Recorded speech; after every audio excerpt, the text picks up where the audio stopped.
Assalamualaikum warahmatullahi wabarakatuh dan salam sejahtera untuk kita semua. Perkenalkan, saya Mirza Ainda Pratiwi. Saya akan menjelaskan tentang apa itu statistik. Mengapa kita perlu belajar statistik? Mengapa di semua jurusan ya ataupun bidang keilmuan selalu belajar tentang statistik.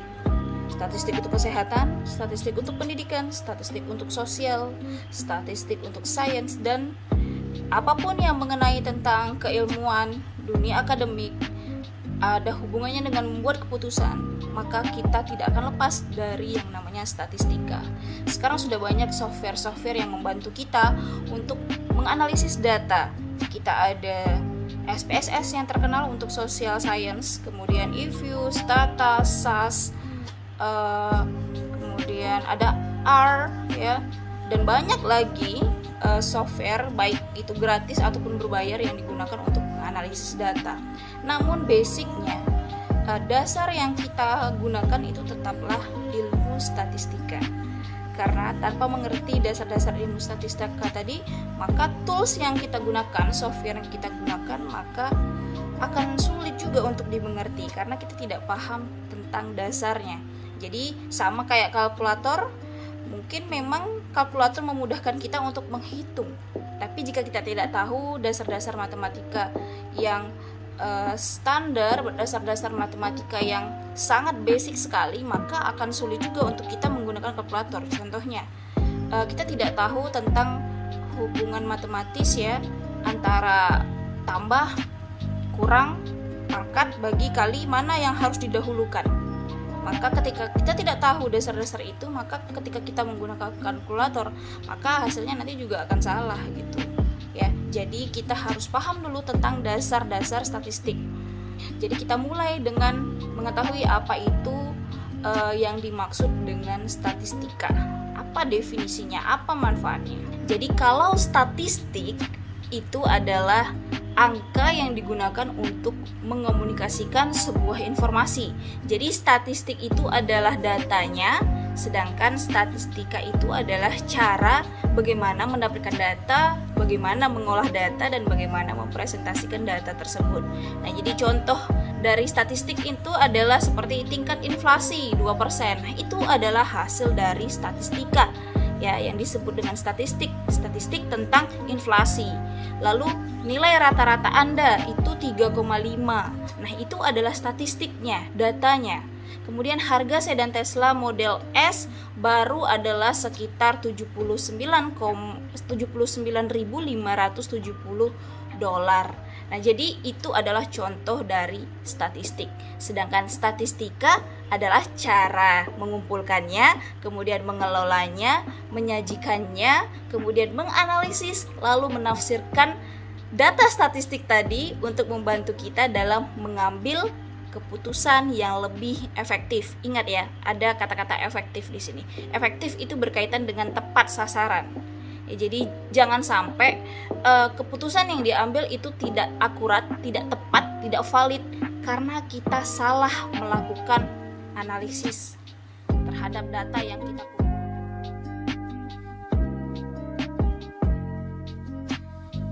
Mengapa belajar statistika itu penting? Nah, jadi kita lihat di sini ada sebuah data never sleep. Kita melihat berbagai macam informasi yang ada di internet ya. Kita ada Netflix, Google, BuzzFeed, Snapchat. Ini data yang tidak pernah tidur. Intinya adalah data itu ada di mana-mana ya. Jadi kenapa kita perlu belajar statistik? Yang pertama, ini manfaat umum. Manfaat umumnya yang pertama, data dikumpulkan di mana-mana dan membutuhkan pengetahuan statistik untuk membuat informasi yang bermanfaat. Lalu yang kedua, teknik statistik itu digunakan untuk membuat profesional dan keputusan pribadi. Lalu yang ketiga, apapun karir Anda akan membutuhkan pengetahuan statistik untuk memahami dunia dan menjadi fasih dalam karir Anda. Sebuah pemahaman tentang statistik dan metode statistik akan membantu Anda membuatnya lebih efektif, baik itu keputusan pribadi ataupun keputusan profesional. Nah, contohnya begini. barangkali mungkin kita tidak sadar bahwa sebenarnya sehari-hari kita selalu bertemu dengan statistik ya. Nah, contohnya di dalam rumah tangga, ketika Anda paham bahwa ternyata bulan ini pengeluaran saya sekian, pengeluaran saya bulan ini banyak dialokasikan untuk jajan, ternyata kebutuhan saya ternyata cuma sekian, tapi kenapa uangnya habis terus ya? Ternyata saya lebih banyak nongkrong-nongkrong di kafe. Nah, itu adalah salah satu bentuk kebutuhan statistik yang ada pada sehari-hari. Jadi bagaimana kita ingin mengontrol pengeluaran kita catat berbagai macam pengeluaran dan pemasukan ya, lalu kita lihat pengeluaran kita rata-rata per bulan berapa, terus yang paling banyak kita keluarkan untuk apa, yang paling sedikit apa. Nah, dari situ kita akan bisa mengambil keputusan yang tepat. Seharusnya saya bisa nih menghemat dengan cara mengurangi pengeluaran saya di duduk-duduk di kafe yang nggak penting. Nah, dan untuk yang ini dana ini bisa saya alokasikan untuk kebutuhan yang lain.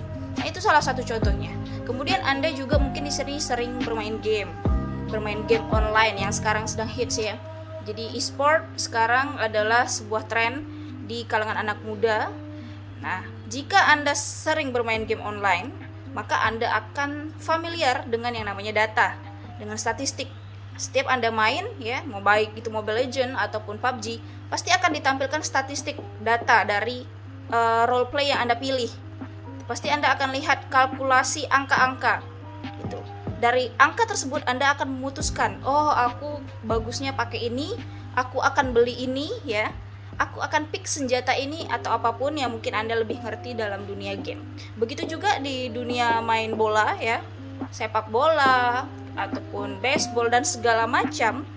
Statistik adalah sebuah ilmu yang sangat membantu si manajer ataupun pengambil keputusan untuk memilih alternatif kebijakan terbaik yang akan meminimalisir baik itu dari segi anggaran ya ataupun dari segi waktu, energi, dan semuanya bisa diatasi dengan cara yang lebih efektif dan efisien dengan data-data statistik. Waktu itu saya sudah menugaskan Anda untuk menonton sebuah film yang berjudul Moneyball, di mana itu kisah nyata yang diangkat dari sebuah American football ya, di mana dengan model statistik yang digunakannya dia bisa menghemat anggaran ya. Dia bisa menang 20 kali berturut-turut melawan football club yang bahkan memiliki anggaran jauh lebih besar karena dia menggunakan ilmu statistik. Nah, jadi itu salah satu kegunaan dari ilmu statistik. Kita tahu bagaimana cara memprediksi, kita tahu bagaimana cara untuk menentukan pilihan yang efektif pada keputusan kita, baik itu dalam dunia profesional ataupun dalam keputusan kita sehari-hari. Tadi kita belajar tentang kebutuhan umumnya, manfaat umum. Sekarang manfaat khusus yang lebih berkaitan dengan ilmu pengetahuan kita. Yang pertama itu sebagai komunikasi, yaitu sebagai penghubung beberapa pihak yang menghasilkan data statistik atau berupa analisis statistik, sehingga beberapa pihak tersebut akan dapat mengambil keputusan melalui informasi tersebut.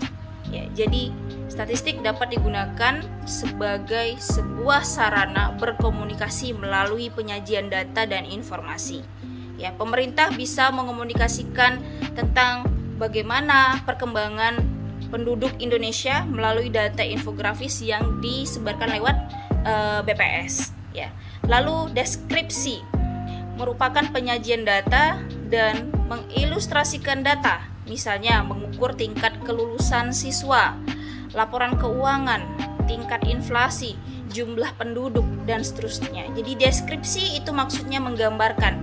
Jadi dengan statistika kita dapat menggambarkan seberapa banyak penduduk perempuan, seberapa banyak penduduk laki-laki Indonesia tahun sekian, berapakah tingkat inflasi, berapakah tingkat pertumbuhan ekonomi, ya, kira-kira tingkat kelulusan siswa SMA kita tahun ini, tingkat rata-rata IPK mahasiswa kita tahun ini berapa. Nah, itu adalah contoh dari deskripsi, fungsi deskripsi.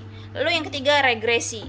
Regresi ini berguna untuk melakukan peramalan, untuk melihat pengaruh pengaruh data antara satu data dengan data yang lain untuk menghadapi gejala-gejala yang akan datang. Contohnya misalnya, kita tahu bahwa ternyata yang memengaruhi berat badan seseorang itu karena intensitasnya makan. Ya, jadi ada variabel di dalam statistik ya. Variabel itu adalah sesuatu yang abstrak ataupun real yang memiliki variansi. Variansi itu artinya memiliki pembeda antara satu individu dan individu lain, antara sebuah responden dengan responden lain, itu variabel namanya. Nah, jadi variabel berat badan ya sama variabel banyaknya makan tadi. Nah, ini akan saling mempengaruhi ya. Yang pasti yang mempengaruhi adalah berapa banyaknya makan dia berpengaruh terhadap berat badan seseorang. Nah, ini akan kita bisa jadikan sebuah model peramalan yang artinya kalau misalnya nanti saya makannya nambah 1 kali, misalnya dalam sehari, kira-kira berapa berat badan saya naik dalam 1 hari misalnya, seperti itu. Nah, jadi kita bisa melakukan peramalan. Nah, jadi kira-kira kalau misalnya pertumbuhan ekonomi itu dipengaruhi oleh investasi, kira-kira kalau investasi ditambah sekian pada tahun 2025 nanti ya, walaupun belum terjadi, walaupun sekarang 2025 nanti kira-kira bisa nggak kita prediksi? Ya bisa. Ini dengan metode regresi namanya. Nah, lalu yang keempat, korelasi. Korelasi itu kan adalah hubungan. Maka untuk mencari sebuah kekuatan hubungan, maka kita bisa menggunakan statistika. Apakah hubungan antara berat badan sama intensitas makan tadi itu berpengaruh? Bisa saja berpengaruh, tapi erat atau tidak. Berpengaruh banget atau enggak, atau biasa aja gitu, enggak berpengaruh signifikan. Nah, jangan sembarang menyebutkan bahwa pengaruh itu signifikan atau enggak. Kalau Anda mengatakan itu signifikan, maka Anda harus menguji dulu secara statistika ya. Nah, jadi ini ada pengaruh atau enggak ya? Pasti ada pengaruh, cuman masalahnya signifikan apa enggak. Nah, itu perlu kita uji dengan uji korelasi. Jadi selain melakukan peramalan dengan regresi, bisa kita melihat bagaimana kekuatan antara sebuah variabel ataupun objek penelitian dengan metode korelasi tadi. Lalu yang kelima, komparasi. Komparasi itu kan dari kata compare, membandingkan. Jadi compare ini kita bisa melihat perbandingan antara dua kelompok ataupun lebih. Misalnya kita ingin melihat bagaimana pertumbuhan perekonomian di negara berkembang dan tidak berkembang, atau misalnya kita ingin membandingkan kira-kira IPK anak pagi sama anak malam tinggi yang mana ya gitu. Nah, intinya ketika kita ingin membandingkan sebuah data dan kita ingin mengambil sebuah keputusan dari data tersebut, kita bisa menggunakan metode komparasi ini. Nah, jadi inilah menurut Ridwan dan Sunarto ada 5 fungsi statistika, yaitu komunikasi, deskripsi, regresi, korelasi, dan komparasi. Dan tentunya banyak sekali manfaat-manfaat yang bisa kita dapatkan dari ilmu statistika. Jadi ketika waktu awal masuk kemarin saya tanya ke mahasiswa, mengapa Anda pilih jurusan manajemen? Banyak yang berkata karena saya tidak suka matematika. Itu Anda melakukan sebuah pemikiran yang sangat fatal sekali. Mengapa saya katakan demikian? Kita sebagai anak manajemen, kita tidak bisa menghindari dengan yang namanya angka. Ketika Anda tidak mengerti tentang angka, maka Anda tidak akan bisa menjadi seseorang yang melakukan analisis sehingga membuat keputusan yang efektif. Anda ingin jadi pengusaha, ketika Anda tidak mengerti matematika, Anda tidak paham statistika, maka bisa jadi usaha yang Anda jalankan ke depannya tidak bisa berjalan dengan baik. Dan kalaupun hal tersebut bisa Anda atasi dengan merekrut orang lain yang mengerti, tapi sejauh mana Anda sebagai pimpinan akan mampu memahami data yang dibuat oleh bawahan Anda, maka Anda tetap harus mengerti tentang bagaimana dasar-dasar statistik. Paling tidak Anda bisa mengerti dan membaca dari data tersebut. begitu kira-kira.